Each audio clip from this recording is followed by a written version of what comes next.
बिस्मिल्लाहिर्रहमानिर्रहीम। अस्सलाम वालेकुम नाज़रीन, आप यूट्यूब चैनल देख रहे हैं। मैं इमरान खान हूँ। कुछ टाउट्स ने ये दावे करना शुरू कर दिए जब पता चला कि इमरान खान साहब की मुलाकात उनकी बहन के साथ हो जाएगी, और जब ये तय पा गया कि आज मुलाकात होगी, तो फिर जो सिस्टम है जो मुलाकात के लिए तय करता है पाकिस्तान की मिलिट्री इस्टेब्लिशमेंट ही करती है। आसिम मुनीर साहब की मर्जी के बगैर तो होता नहीं है। तो जब ये अहकाम जारी होते हैं तो टाउटों को भी बता दिया जाता है, तो टाउट अपने अपने मुताबिक इसके ऊपर प्रोपेगेंडा भी शुरू करते हैं। जो उन्हें कहा जाता है, जो व्हाट्सएप उन्हें किए जाते हैं, उसके मुताबिक फिर वो लोग चलते हैं।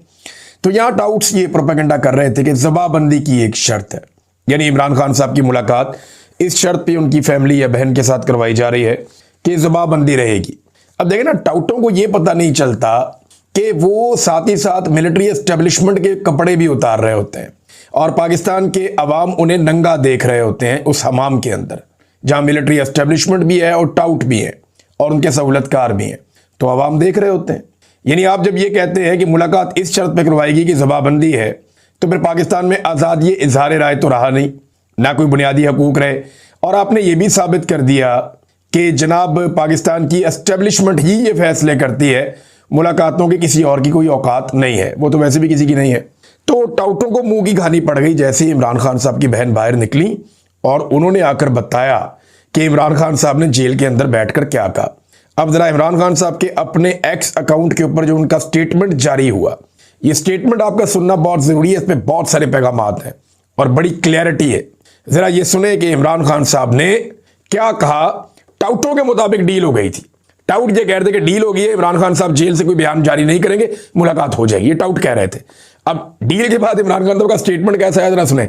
आसिम मुनीर एक ज़हनी मरीज है, ऐ प्याजे, ये पड़ी आपकी डील। टाउटों का बयानिया पहले जुमले में बढ़ गया। आसिम मुनीर एक ज़हनी मरीज है जिसकी इखलाकी पस्ती की वजह से पाकिस्तान में आइन और कानून मुकम्मल तौर पर ख़त्म हो चुके हैं और किसी भी पाकिस्तानी के बुनियादी इंसानी हकूक़ अब महफूज नहीं रहे। मुझे और मेरी अहलिया को आसिम मुनीर के हुक्म पर झूठे मुकदमात में जेल में रखा गया और शदीद तरीन ज़हनी टॉर्चर किया जा रहा है। मुझे मुकम्मल तौर पर एक सेल में बंद करके कैद तन्हाई में डाला हुआ है। 4 हफ्ते तक मेरी किसी एक इंसान से भी मुलाकात नहीं हुई और बैरूनी दुनिया से बिल्कुल बेखबर रखा गया। जेल मैनुअल के मुताबिक दी जाने वाली हमारी बुनियादी ज़रूरियात भी ख़त्म कर दी गई। अब बैरूनी दुनिया की मालूमात से बेखबर रखा गया, बुनियादी ज़रूरियात के लिए जो चीज़ें वो भी ख़त्म कर दी गई। तो फिर इमरान खान साहब को तो नहीं पता कि 27वीं आईनी तरमीम में इन्होंने क्या कारनामे किए हैं। ये तो इमरान खान साहब अगली दफ़ा बताएंगे। ताहयात इस्तिस्ना वाली वाहयात हरकत पे इमरान खान साहब का क्या मौक़िफ़ है, आज वो मौक़िफ़ नहीं आया अभी तक।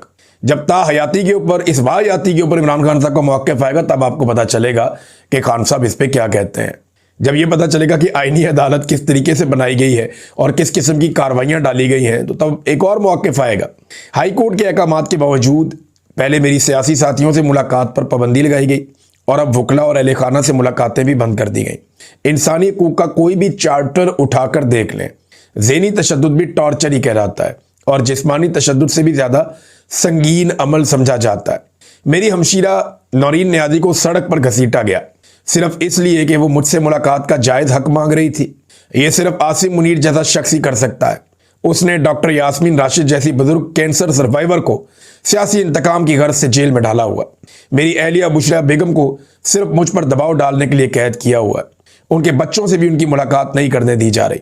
इनको तमाम सहूलियात से महरूम रखा गया है। इन सब मिसालों से इस शख्स की ज़हनी सतह का अंदाज़ा होता है।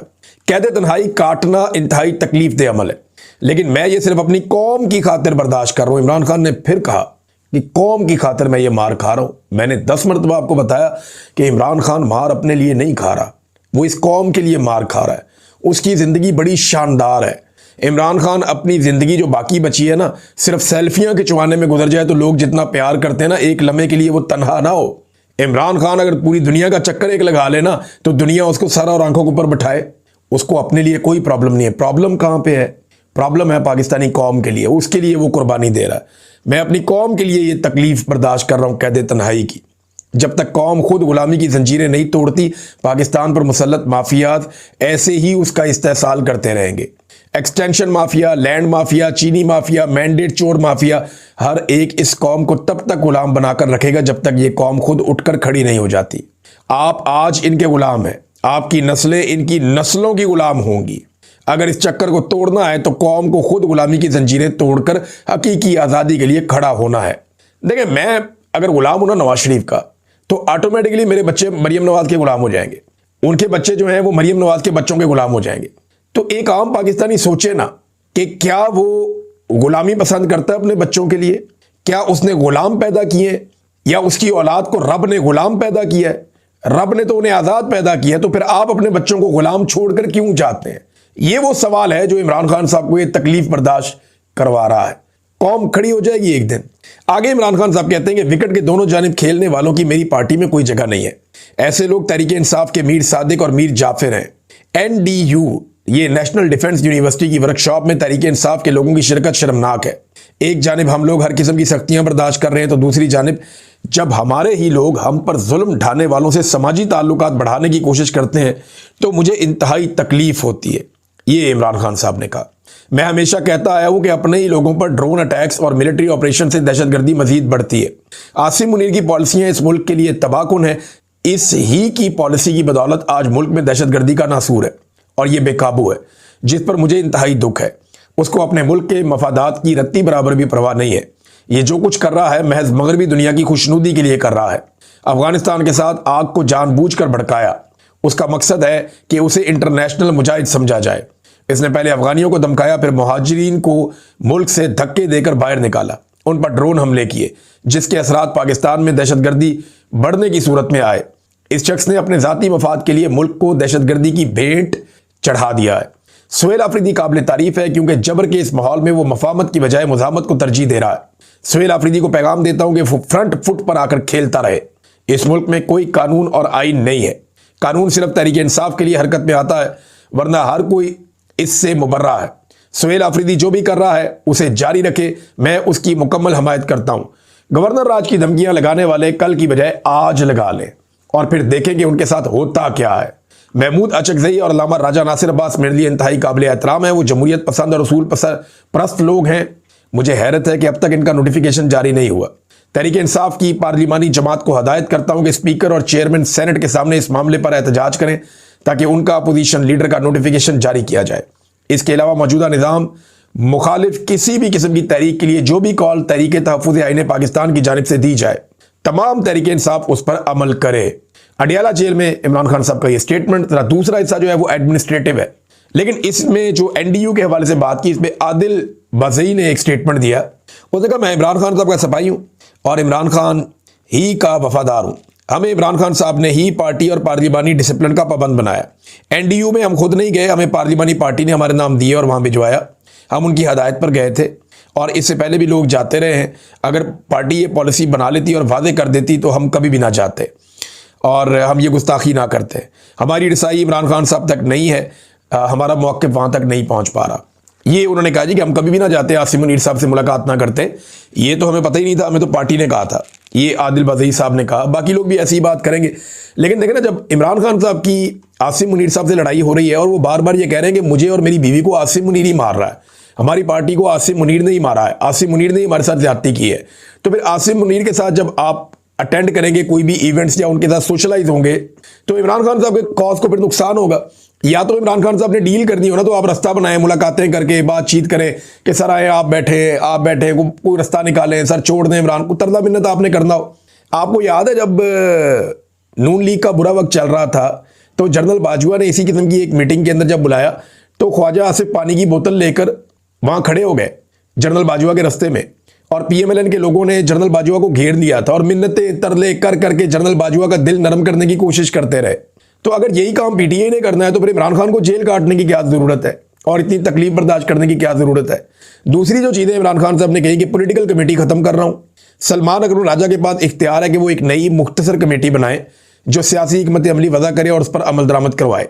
शाहिद खट्टक को कौमी असम्बली में तहरीक इंसाफ का पार्लिमानी लीडर नामजद करता हूं। पाकिस्तान बार के इंतखाबात में तहरीक इंसाफ मुत्तहद होकर उन उम्मीदवारों की भरपूर हमायत करे जिन्हें सलमान अकरम राजा और हामिद खान नामजद करेंगे। खैबर पख्तूनख्वा के जो वकला के मामलात हैं वो सारे सुहेल आफरीदी साहब उसका खुद जायजा लें और बेहतरी के लिए ज़रूरी फैसले करें। फिर किसानों के बारे में उन्होंने कहा कि मईशत की रीढ़ की हड्डी है ज़राअत, इसका मौजूदा जो सूरत हाल है परेशान कुन है। किसानों के हकूक़ पर जिस तरह डाका डाला जा रहा है इस पर मुझे बहुत अफसोस है। ये जनाब इमरान खान साहब के स्टेटमेंट के दोनों हिस्से हैं। तो टाउटों को मुंह की खानी पड़ी एक बार फिर, क्योंकि इमरान खान साहब ने कोई डील नहीं की थी मुलाकात के लिए। ये लोग कहानियां सुना रहे थे कि जनाब डील हो गई मुलाकात के लिए और कोई बयान बाहर नहीं आएगा, तो जनाब बयान तो आ गया बाहर और वो सबने सुन भी लिया। दीगर कुछ और लोग भी हैं, इनके नाम भी आ गए हैं जो लोग गए थे एनडीयू में, और अभी इनकी सफाइयां भी आ जाएंगी कुछ देर में। लेकिन जो लोग गए वहाँ पे उसमें मिशाल यूसुफजई हैं, सेनेटर सुरैया बीबी हैं, शाइस्ता खोसा हैं, नादिया खरल हैं, आदिल बजई हैं, शाह अहद खटक हैं, आसिफ महमूद हैं, शेर अली अफरीदी हैं, उमैर न्याजी हैं, सनाउल्ला मस्ती खेल हैं। ये वो लोग हैं जिन्होंने शिरकत वगैरह की थी। और यानी अब इनकी भी स्टेटमेंट आ जाएगी, पता चल जाएगा कि इन्होंने क्यों शिरकत की। वजह तो वही समझ आ रही है जो आदिल बजई ने कही, लेकिन ये दोनों चीज़ें एक साथ आप करते हैं ना तो कन्फ्यूजन पैदा तो होती है और लोगों को बहुत तकलीफ भी हुई थी इस सारे मामले में। नादरीन, एक और खबर है कि नवाज शरीफ साहब ने नया बयानिया चला दिया। बयानिया वो ये चलवा रहे हैं अपने करीबी सहाफ़ियों और दोस्तों के ज़रिए से कि नवाज शरीफ तो चाहता है कि इमरान खान बाहर आ जाए जेल से। यानी पूरी की पूरी नून लीग दिन रात इमरान खान को गाली देती है, बदतमीज़ी करती है। पूरी की पूरी नून लीग रोज़ाना की बुनियाद के ऊपर इमरान खान साहब के खिलाफ मुकदमा पेश करती है। नून लीग रोज़ाना की बुनियाद के ऊपर इमरान खान साहब को सख्त से सख्त सज़ा देने और कभी भी जेल से बाहर ना निकालने का इंदिया देती है। जबकि नवाज शरीफ साहब अपने दरबारियों के ज़रिए से ये खबर बाहर निकलवा रहे हैं कि जनाब मैं तो चाहता हूँ कि इमरान खान आज़ाद हो जाए। ये लोग रोटी को चोची कहते हैं मियाँ साहब, लोग पागल हैं। अब आपने एक गलती कर दी, अच्छे खासे आप जूते पॉलिश कर रहे थे, आपने उड़ते हुए तीर के सामने आना पसंद फरमा लिया, तो अब आप जाने और तीर जाने। इमरान खान को आप बीच में क्यों लाते हैं? थोड़े दिन पहले तो मियाँ साहब आप कह रहे थे मकाफाते अमल है, इमरान खान को लाने वालों का नहीं जनाब सबका कसूर है, वो जो लेकर आए उनको भी टांग दो। थोड़े दिन पहले तो आप बड़े इनकलाबी बने हुए थे, अब आप कहते हैं जनाब इमरान खान को आप बाहर निकालना चाहते हैं। मियाँ साहब खबर वही है जो आपके अंदरूनी सोर्सेज बताते हैं। आपके बहुत करीबी लोगों से हमें पता चला है कि आपकी ख्वाहिश एक ही है कि किसी तरह पाकिस्तान की मिलिट्री एस्टेब्लिशमेंट या आसिम मुनीर साहब आपको इमरान खान साहब से मुस्तकिल छुटकारा दिलवाएं। ख्वाहिश आपकी यही है। मियाँ साहब इमरान खान तो दूर की बात है, यास्मीन राशिद को आपने आज तक बाहर नहीं आने दिया।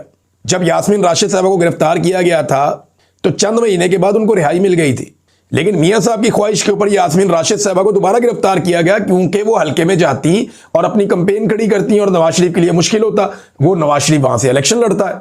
तो नवाज शरीफ साहब ने तो एक कैंसर ज़दा खातून को आज तक बाहर नहीं आने दिया कि वो बाहर आएगी और मेरे से मेरी जाली फार्म 47 के ऊपर जीती हुई सीट वापस छीन लेगी। तो इमरान खान तो बहुत दूर की बात है, आपने तो कैंसर की पेशेंट एक खातून जो 70 साल से जायद उनकी उम्र है, मियाँ साहब आपने तो उन्हें माफ नहीं किया। तो आप अपने दरबारियों के जरिए से ज्यादा वो सके सवित्रे बनने की कोशिश ना करें, कौम को पता है जो आपने किया है।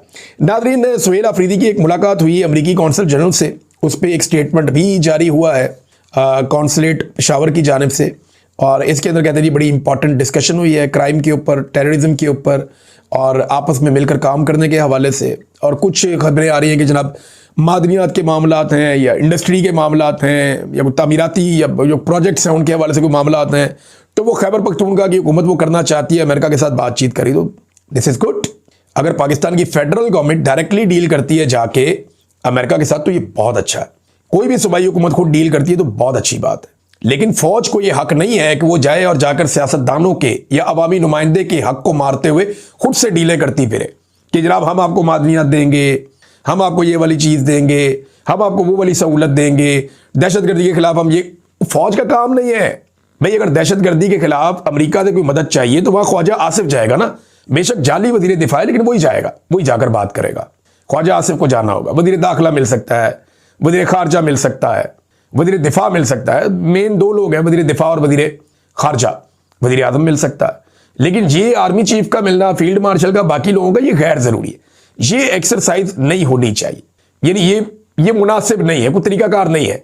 अवाम के मुंतखब नुमाइंदों को मुल्क चलाना चाहिए, तो ये अच्छी बात है। एक और बड़ा पॉजिटिव काम जो सुहेल अफरीदी ने किया, ये बहुत इंपॉर्टेंट है और बड़ा अच्छा काम किया है। कम उम्र होने के बावजूद तजर्बाकारों से ज़्यादा समझदार सुहेल अफरीदी साबित हो रहे हैं और सबसे ज़्यादा सियासी नुक्ता नज़र से बेहतर साबित हो रहे हैं। पहले उन्होंने जरगा किया जिसमें सारी सियासी जमातों को बुलाकर उन्होंने ऑन बोर्ड लिया, और अब एनएफसी के मामले पर, यानी एनएफसी का अवार्ड होने जा रहा है, उसमें खैबर पख्तूनख्वा को उसका हिस्सा मिलेगा, तो इस पर उन्होंने अपोजिशन को अपने साथ बिठाकर फैसला किया। पीपल्स पार्टी, जेयूआई, तमाम अरकान जितनी पॉलिटिकल पार्टीज़ के हैं उन सबको बुलाया और सूबे के मुश्तरका मफादात के हवाले से जो मालियाती हुकूक हैं सूबे के, उनको लेकर अफरीदी साहब ने बातचीत की और सबको एतमाद में लिया, और अपोजिशन जो है वो भी इसके अंदर जाकर शामिल हुई। कितनी अच्छी बात है। पंजाब में तो मरियम नवाज शक्ल नहीं देखना चाहती अपने इत्तेहादियों की भी, सिंध में भी ऐसे ही है। लेकिन खैबर पख्तूनख्वा में भारी अक्सरियत होने के बावजूद सोहेल अफरीदी सबको ऑन बोर्ड लेकर चलता है। ये है जमहूरियत और ये है सियासी तरीक़ाकार। क्योंकि एक स्टूडेंट यूनियन से एक तालिब इल्म उठकर आया है तो उसकी ट्रेनिंग अच्छी है और एक जमहूरी तरीके से वो चल रहा है। नादरीन, ये एक और खबर है। खबर आप देखें, पाकिस्तान में तजारती खसारे में इजाफा हो गया। ये तजारती खसारा क्या होता है? जो आप पाकिस्तान से बाहर एक्सपोर्ट करते हैं और जो इंपोर्ट करते हैं, इसके बीच में जो रकम का फर्क होता है उसे तजारती खसारा कहते हैं। यानी वो मुल्क हमेशा फायदे में होता है जो ज्यादा चीजें अपने मुल्क से बनाकर बाहर भेज रहा है और कम चीजें बाहर से उसके मुल्क में आ रही हैं, तो वो मुनाफे में जा रहा होता है, उसको तजारती फायदा हो रहा होता है, मुनाफा हो रहा होता है। खसारा ये होता है कि आप बाहर से जो सामान मंगा रहे हैं वो 100 रुपए का है और आप बाहर जो भिजवा रहे हैं वो 30 रुपए का है, तो आप 70 रुपए खसारे में आ गए। तो पाकिस्तान जो है वो खसारे में रहता है और ये खसारा बढ़ता ही चला जा रहा है क्योंकि पाकिस्तान एक्सपोर्ट्स नहीं कर पा रहा। पाकिस्तान में इंडस्ट्री लगातार बंद होती जा रही है। टेक्सटाइल की हमारी सबसे बड़ी इंडस्ट्री है, वो लोग बैठकर बता चुके हैं कि जनाब हमारी 100 से ज्यादा मिलें मजीद बंद हो गई है, हम काम ही नहीं कर पा रहे। छोटे यूनिट तो बहुत पहले बंद हो गए थे, तो एक्सपोर्ट्स हो गई फारिग। अब ऐसी सूरत हाल में जुलाई से लेकर नवंबर तक, जुलाई, अगस्त, सितंबर, अक्टूबर, नवंबर, ये 5 महीनों के अंदर, इन 5 महीनों में पाकिस्तान का जो तजारती खसारा है उसमें 37.17% तक इजाफा हो गया। ये बहुत बड़ा इजाफा है, यानी ये पाकिस्तान की पसली तोड़ने वाली चीज है ये जो हुई है।